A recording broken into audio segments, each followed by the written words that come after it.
Baiklah, kita lanjutkan kembali Bang Abalin. Kalau begitu, kalau memang misalnya Pak Jokowi presiden kita tegak lurus dengan konstitusi, menurut Anda wacana penundaan pemilu ini inkonstitusional atau konstitusi? Ya kalau namanya saja orang berwacana. Makanya dari awal-awal itu kan Bang Ali udah bilang, kalau orang berwacana di Dewan Perwakilan Rakyat Republik Indonesia, pimpinan partai, anggota DPR RI, kemudian anggota MPR, mereka berwacana, mereka berdiskusi tentang penundaan dan lain-lain sebagainya. Kenapa justru Jokowi yang menjadi sasarannya? Jadi konstitusional atau tidak, Bang? Ya konstitusi lah, orang demokrasi masa tidak boleh sih? Masa orang berdemokrasi berwacana tidak boleh? Yang saya bilang dari awal itu konstitusinya jelas, Presiden telah menyiapkan langkah-langkah pelaksanaan pemilu pada tanggal 14 Februari.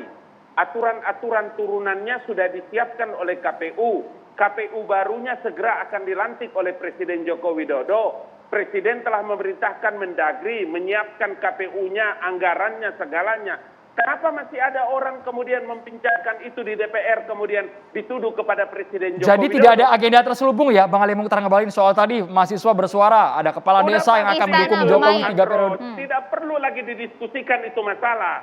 Tapi kalau kalian terus memaksakan Presiden untuk harus berpendapat, itu yang saya bilang kalian terlalu radikal dalam berpolitik. Tidak boleh cara orang berdemokrasi kayak begitu. Bang Ngabalin tadi bilang boleh berwacana. Nah ini sekarang ada mahasiswa juga berwacana, boleh juga dong harusnya. Ya, jangan kemudian berwacana yang satu boleh, yang satu tidak, yang satu radikal yang tidak gitu. Indonesia masa tidak boleh sih? Ya boleh, makanya ini kan sama-sama berwacana. Yang saya tidak inginkan itu adalah setiap kali kemudian kita memberikan masukan kritis yang membangun kepada Presiden, kemudian langsung dicap, oh ini pasti tidak suka Presiden Jokowi. Yang gak gitu juga. Kita dengarkan dulu respon lihat mahasiswa. adalah memang kalau benar ada statement dari Presiden Jokowi untuk menolak yang namanya penundaan pemilu ini. Tapi kita perlu ingat bahwasanya kita tidak bisa mendengar janji dari Presiden Jokowi ini. Yang pertama, pada saat beliau menjadi wali kota, naik menjadi gubernur, beliau mengatakan tidak mau menjadi gubernur. Pada saat beliau menjadi gubernur, beliau juga tidak mau naik jadi presiden. Pada akhirnya jadi presiden. Nah hari ini beliau menolak.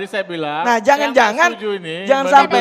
sampai hal ini juga menjadi suatu rancangan yang benar adanya dan terjadi nanti. Dengar, mahasiswa itu adalah one of the young leaders dari Republik ini. Jangan jongon segala macam itu. Tahu itu sama tadi Bang, ini lagi berwacana juga, nggak apa-apa juga.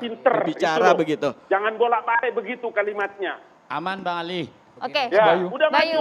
Tenang aja, kau pemimpin Republik ini. Kita dengarkan dulu Bang Abalin. Dari Ketua BMI ingin bersuara, Bang Ali Mukhtar Ngabalin. Kalau misalnya tadi Bang Ali mengatakan bahwa saat ada yang meminta Presiden Jokowi berbicara tentang penundaan pemilu ini, pembatasan masa jabatan presiden itu radikal, maka apakah kita semua yang berbicara tentang itu radikal? Gitu. Apakah orang yang kemudian taat konstitusi itu radikal? Kita tuntaskan dulu Bang Nah, Abalin. makanya kita kemudian bertanya-tanya Bang, apa wacana dari penundaan pemilu ini? Saat misalnya ada wacana, tentu ada tujuan di baliknya kan. Tidak mungkin wacana itu kosong. Gitu. Jadi ada tujuan di baliknya yang perlu kita ketahui gitu. Saat pemerintah berusaha mengubah konstitusi dengan kekuasaan, kita perlu ingat bahwa negara kita adalah negara hukum, bukan negara kekuasaan. Jadi kita buktikan sama-sama. BEM UI pernah melabeli Pak Presiden Joko Widodo sebagai the king of lip service. Maka hari ini kita mari buktikan apakah Pak Jokowi benar mengatakan fakta atau hanya lip service. Bang Valdo Maldini. Saya ngomong ini sekarang ya. Ya silakan Bang. Boleh deh. Biar Bang Ali bagi-bagi Mukhtar durasi Ngabalin Bang. dulu, boleh deh. Radikalisme itu paham. Dua cara yang dipakai. Yang pertama itu adalah memaksakan. Kalau kau paksakan Jokowi berpendapat sama seperti 3 periode, itu yang saya sebut radikal. Karena radikal itu dipakai oleh orang-orang teroris. Nah kita ini mahasiswa, intelektual, orang kampus, para doktor-doktor. Maka cara kita adalah harus menjelaskan secara demokratis kepada publik. Karena Jokowi telah menyiapkan aturan-aturan regulasi turunannya tentang pelaksanaan pemilu 14 Februari 2024. Baik. Kenapa kau paksa lagi Jokowi itu Gitu berpendapat dong. tentang penundaan Ngomong itu? gitu aja. Yang Nah, tidak itu- setuju Ini keluar bukan dari ini bang. Nah makanya itu disampaikan oleh Pak Jokowi gitu. Program-program dan agenda-agenda yang dilakukan oleh Presiden Ya, Jokowi itu dan istana wacana begitu. boleh, Dengan itu. seluruh menteri. Bang Faldo. Faldo. Akhirnya Bang Faldo. ngomong juga, Bang Abalin. Dok. Faldo coba mainkan itu dengan benar. Iya udah cakep Bang. Mainkan itu benar. Ya, Bayu, Fauzan, kawan-kawan BMSI yang saya hormati. Ya sama lah, gue dulu juga ketua BEM, gue nggak mau dilarang. Apalagi ketika mengatakan pendapat. Jadi Ini serasa nasihat kita dari mendorong, senior ini, Bang. kita Bang, mendorong Bang. teman-teman untuk terus sampaikan aspirasinya. Oke. Nah, sampaikan terus, ya, karena mahasiswa itu kan gerakan moral. Sekali lagi itu yang sama-sama kita jaga dan berpolitiklah secara moral. Jangan pakai sentimen personal, apalagi gosip politik. Siapa yang sentimen, Jangan terbawa-bawa sama gosip politik. Jadi seolah-olah ini maunya Bapak Presiden. Kalau kita percaya konstitusi negara kita percaya sistem ketatanegaraan kita percaya ini semua berjalan di rel. Presiden punya sumpah di awal dilantik taat kepada undang-undang dan konstitusi. Jadi kita percaya ini akan berjalan dengan baik. Jadi presiden tidak mengelola negara dengan semau gua gitu loh. Ini maunya gua. Kalau amandemen ini berarti maunya Bang Faldo gua, setuju? Makanya Kalau kayak gini amandemen berarti negara. Bang Faldo setuju? Ya, ini maunya gua negara begini. Santai Fauzan. Ya, Gua siap. tadi lu ngomong gua diem aja kan. Nah jadinya negara itu tidak dikelola oleh Pak Presiden bukan apa mau gua. Jadi kalau sama halnya ketika Pak Presiden diminta bicara, saya kira sudah gitu. Ini kalau kita percaya sama negara loh ya. Saya nggak bilang percaya sama Pak Jokowi, kita percaya sama negara. Ini presiden, dia punya sumpah taat sama undang-undang dan konstitusi. Ya sudah kita percaya Kok aja. Bang Faldo yakin Dan mahasiswa negara ini sentimen ini, sekali, Bang, dengan negara presiden? ini sistem tetap bekerja. Dan negara ini masih ada bro.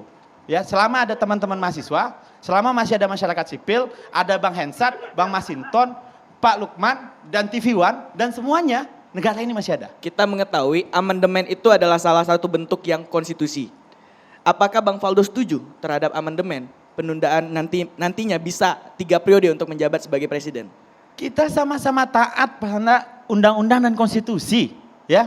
Nggak bisa kalau saya kita tuh nggak taat sama itu. Dan kita berjalan di situ Maksudnya, sekarang. Bang Faldo, kalau kita tidak setuju ada amandemen, ada penundaan pemilu, dijaga jangan sampai penundaan pemilu itu jadi konstitusional. Gitu kan, Dok? Jadi begitu Jadi caranya artinya kita tidak- memandang itu negara ini. Kita maksudnya. ngomong negara loh ya. Itu kan lebih clear kan? Ini loh, Mas Jadi, Fauzan, Mas clear Bayu, kan? ini bukan Nah, soal iya. Faldo. Itu. Ini bukan soal Faldo, soal Bayu, soal Fauzan, soal Bang Hensat, Bang Masinon, bukan. Ini kita ngomong negara malam ini. Kira-kira Apalagi begitu. Dan ini tersebut. catatan demokrasi kan. Bang Maka kita Masinton, sama-sama Bang jaga. Masinton boleh Bang ikut bersuara juga Bang ini Bang posisinya Iya, saat ini. jadi pertama saya bukan mau ini ya, bukan mau ngebela sana sini, tapi menarik presiden, Belain dong, Bang. Ngapain memaksa presiden, ya, memaksa presiden untuk berkomentar itu juga menurut saya tidak logis.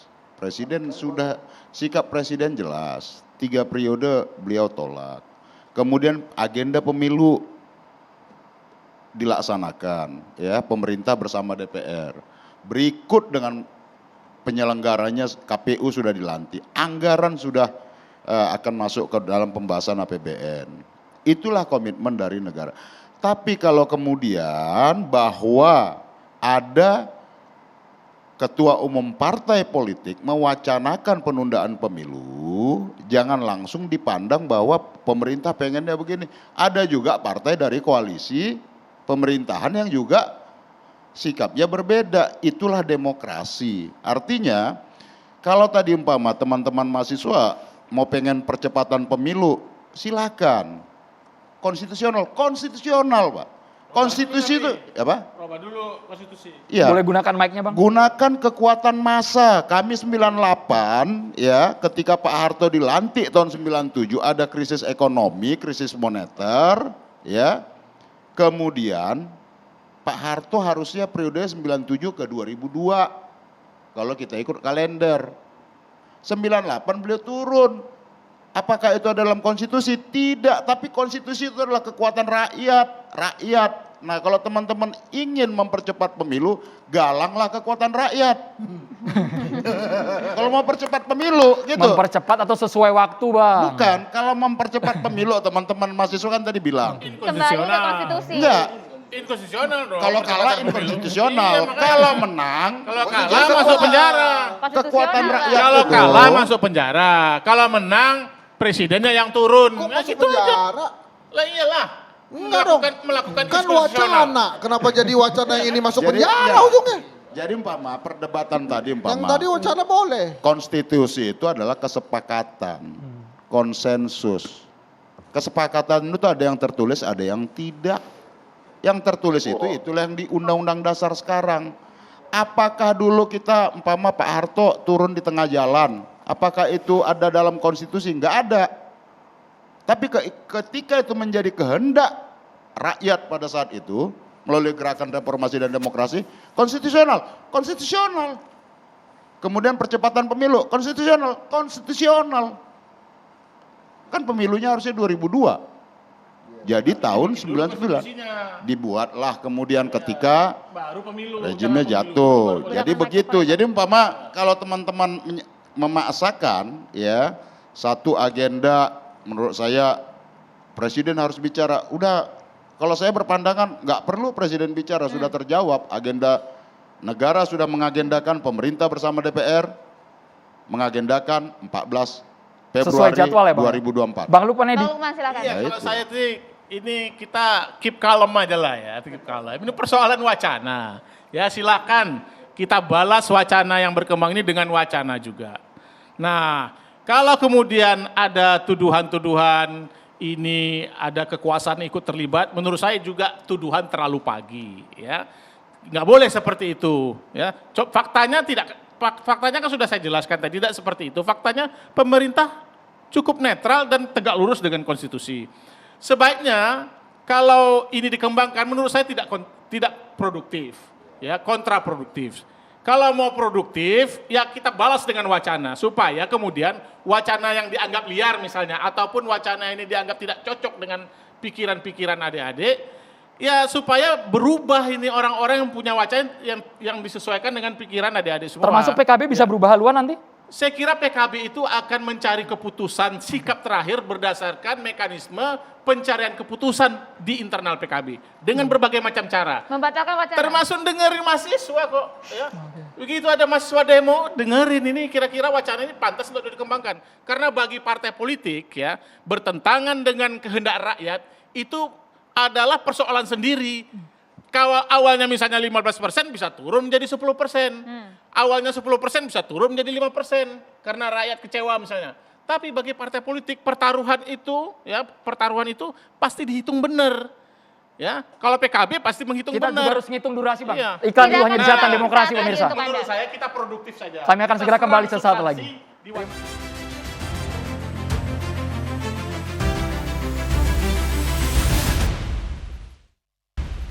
Kita sudah sampai di penghujung Jatan Demokrasi, kami sudah kehadiran penceramah. Assalamualaikum Syekh Muhammad Jaber. Assalamualaikum. Waalaikumsalam warahmatullahi Silakan, wabarakatuh. Alhamdulillah. Bismillahirrahmanirrahim. Assalamualaikum warahmatullahi wabarakatuh. Alhamdulillah wassalatu wassalamu ala Rasulillah. Bintang tamu, saudara Mas Andrew, Kak Maria, pemirsa TV One dimanapun Anda berada, semoga selalu dalam keadaan sehat walafiat, selalu diberikan petunjuk oleh Allah Subhanahu wa taala. Amin ya rabbal alamin. Saya baca beberapa hadis mengenai pemimpin. Jujur saja sampai saya merasa cemburu terhadap pemimpin. Saya ingin menjadi pemimpin. Saking keutamaan mereka sangat luar biasa di sisi Allah Subhanahu wa taala. Dalam hadis sahih, Nabi sallallahu alaihi wasallam bersabda, "Qal Ahabbun nasi ila Allah yawmal qiyamah."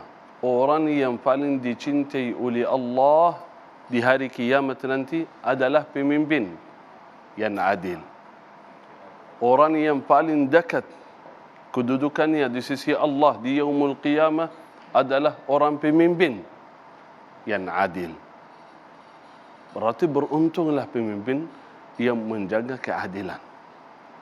Nabi sallallahu alaihi wasallam bersabda, hadis yang kita hafal semua, 7 golongan di hari kiamat di bawah naungan Allah Subhanahu wa taala. Saat tidak ada naungan selain naungan Allah Subhanahu wa taala. Yang pertama dan yang paling utama adalah pemimpin yang adil, yang menjaga keadilan. Berarti kalau diberikan pejabat menjadi pemimpin, Itu luar biasa anugerah Allah Subhanahu wa taala. Tinggal berperilaku keadilan terhadap umat. Karena itu jujur saja saya selalu berdoa untuk seluruh pemimpin. Semoga Allah berikan yang terbaik kepada mereka. Karena seluruh orang saleh, orang mukmin, ulama mendoakan pemimpin. Seperti Al-Imam Al-Fudail bin Iyad rahimahullah. Beliau berkata, "Lau anna li da'watan mustajabah la saraftuha lil hakim." Jika saya memiliki doa mustajab, contoh Allah menawarkan doa, satu doa, silakan mau doa apa, mau minta apa, satu saja Allah ijabah doanya. Langsung dia berkata, saya doa untuk pemimpin. Karena kalau pemimpin menjadi baik, semuanya rakyat menjadi baik. Kalau pemimpin rusak, semuanya jadi rusak. Karena itu kita selalu berdoa untuk pemimpin. Rasulullah sallallahu alaihi wasallam saja berdoa untuk pemimpin. Bayangkan, Rasulullah sallallahu alaihi wasallam dalam hadis sahih berdoa untuk pemimpin. Beruntunglah orang pemimpin. Kata Nabi sallallahu alaihi wasallam dalam doa, Allahumma man waliya min amri ummati syai'an farafiqa bihim farfiq bih.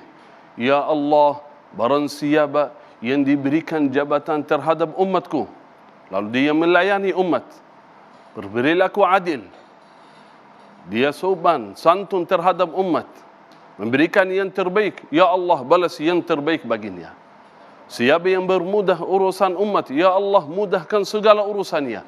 Itulah doa Rasulullah sallallahu alaihi wasallam. Ya Allah, barang siapa yang diberikan jabatan terhadap umatku, lalu dia mempermudah urusan umatku, ya Allah mudahkan segala urusannya. Doa Rasulullah SAW, beruntunglah pemimpin. Tapi doanya belum selesai. Ada dua bagian. Bagian yang kedua, Nabi SAW bersabda, ya Allah, man syaqqa alaihim fashquq alaih.